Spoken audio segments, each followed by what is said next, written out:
Assalamualaikum warahmatullahi wabarakatuh. Perkenalkan, nama saya Muhammad Ilham dari kelas C7 dengan NIM 3524103722, Teknik Industri Universitas Pelita Bangsa. Di sini saya akan memaparkan materi mengenai peran mahasiswa dalam mewujudkan industri yang berbasis nilai-nilai kewarganegaraan. Tujuan dari presentasi kali ini tentunya untuk menjelaskan peran mahasiswa dalam mewujudkan industri yang berbasis nilai-nilai kewarganegaraan, serta untuk memenuhi nilai ujian akhir semester mata kuliah pendidikan kewarganegaraan. Penerapan nilai-nilai Pancasila dalam dunia industri, pada sila pertama yang berbunyi ketuhanan Yang Maha Esa, setelah ini eh, berisikan mengenai kepercayaan dan ketakwaan kepada Tuhan Yang Maha Esa. Pada sila kedua, kemanusiaan yang adil dan beradab. Sila ini menjunjung tinggi nilai kemanusiaan, keadilan, dan sikap saling menghormati antar sesama manusia. Pada sila ketiga, Persatuan Indonesia, sila ini mengajarkan untuk cinta tanah air dan semangat persatuan serta kesatuan bangsa. Implementasi dalam kegiatan industri pada sila pertama, yaitu dalam manajemen SDM, perusahaan memberikan kesempatan kepada karyawan untuk beribadah sesuai dengan agama masing-masing. Yang kedua, perusahaan menciptakan lingkungan kerja yang toleran antar umat beragama. Yang ketiga, perusahaan juga mengatur jadwal kerja agar tidak mengganggu proses ibadah. Pada sila kedua, kemanusiaan yang adalah beradab, bentuk implementasinya yaitu dalam pengambilan keputusan, manajemen mempertimbangkan kesejahteraan karyawan bukan hanya keuntungannya saja. Yang kedua, perusahaan mengutamakan keselamatan kerja, hak asasi pekerja, dan keseimbangan kerja dan kehidupan. Serta perusahaan juga membuat kebijakan upah yang adil sesuai dengan kontribusi karyawan. Pada sila ketiga, Persatuan Indonesia, implementasinya dalam kepemimpinan, pimpinan perusahaan membangun semangat kerja antar karyawan. Dan juga perusahaan mendorong gotong royong, kerja tim dan komunikasi yang inklusif. Serta perusahaan menghindari adanya diskriminasi yang terdapat terjadi di lingkungan kerja. Contoh nyata yang dapat kita ambil dari penerapan nilai-nilai Pancasila pada lingkungan industri dapat kita lihat pada tempat area kerja saya sendiri, yaitu di PT Event Indonesia. Pada sila pertama, PT Event Indonesia menyediakan tempat fasilitas ibadah di kantor, sehingga karyawan dapat melaksanakan ibadah dengan aman dan nyaman. Yang kedua, Evonik juga menerapkan kebijakan kesejahteraan dan keselamatan kerja yang ketat, seperti asuransi kesehatan dan program keseimbangan kerja dan keluarga, sehingga karyawan dapat bekerja dengan aman tanpa ada rasa khawatir.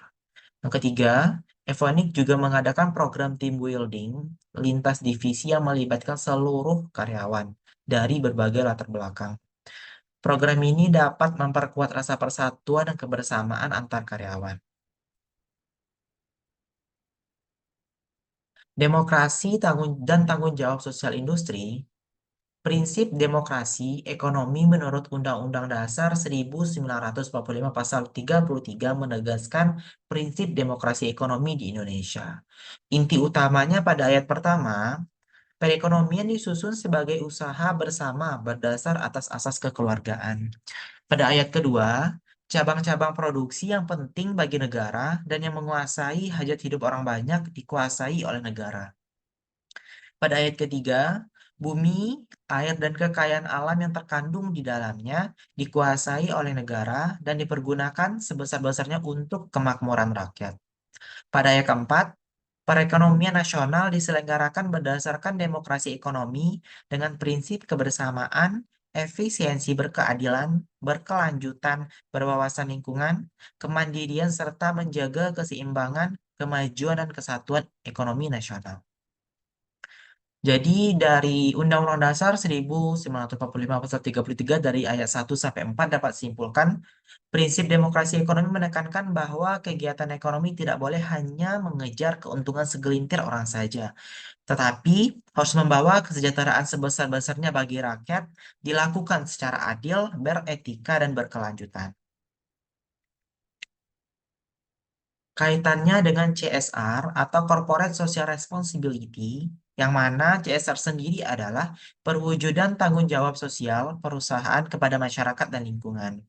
Kaitannya yang pertama, sebagai warga negara korporasi, perusahaan harus berperan aktif membantu pembangunan sosial dan ekonomi masyarakat di sekitarnya.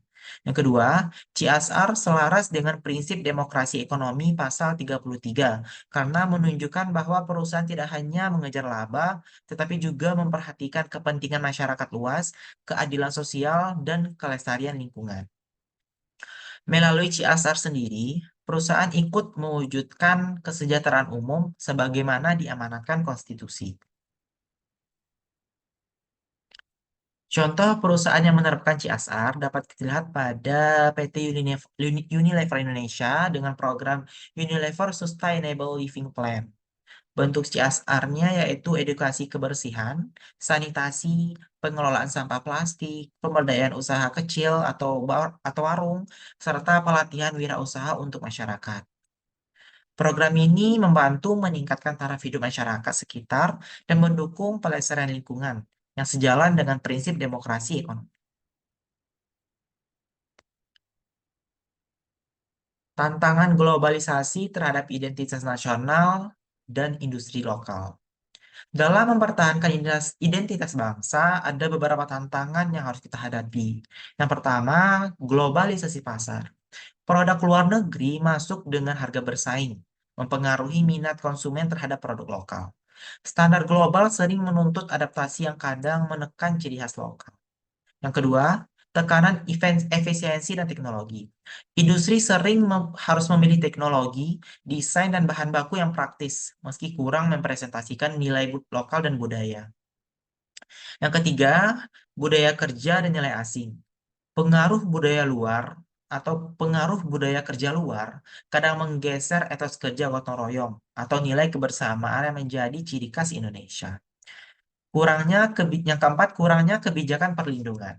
Perlindungan hukum, hak kekayaan intelektual, dan insentif untuk produk lokal sering belum dapat dilakukan dengan optimal. Jadi, apa peran mahasiswa dalam menghadapi tantangan tersebut? Mahasiswa dapat berinovasi dengan kearifan lokal, yaitu dengan membuat riset dan produk kreatif yang mengangkat budaya lokal, misalnya mendesain produk, teknologi tepat guna, atau karya kreatif. Mahasiswa juga dapat menjadi agen perubahan dengan mengedukasi masyarakat agar lebih mencintai produk-produk dalam negeri. Dan juga mahasiswa juga bisa mendirikan startup berbasis potensi lokal agar punya nilai jual global tanpa kehilangan ciri keindonesiaannya.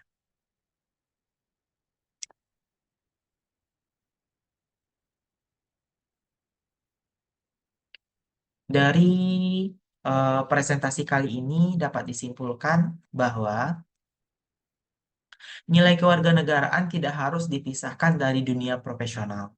Kamu bisa menjadi insinyur, manajer, teknisi, ataupun pemimpin industri yang tetap mengutamakan nilai-nilai kebangsaan.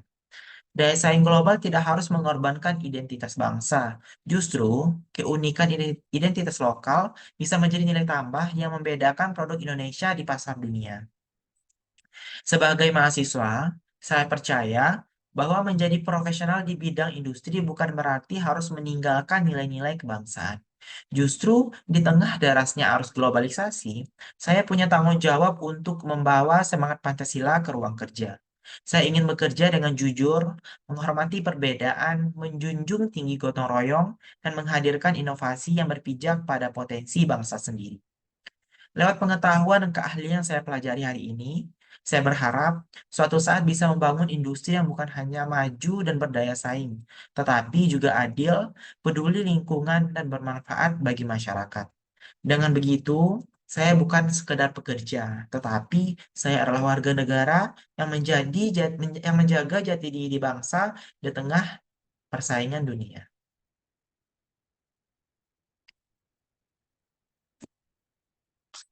Pancasila bukan sekedar kata, tapi jalan hidup.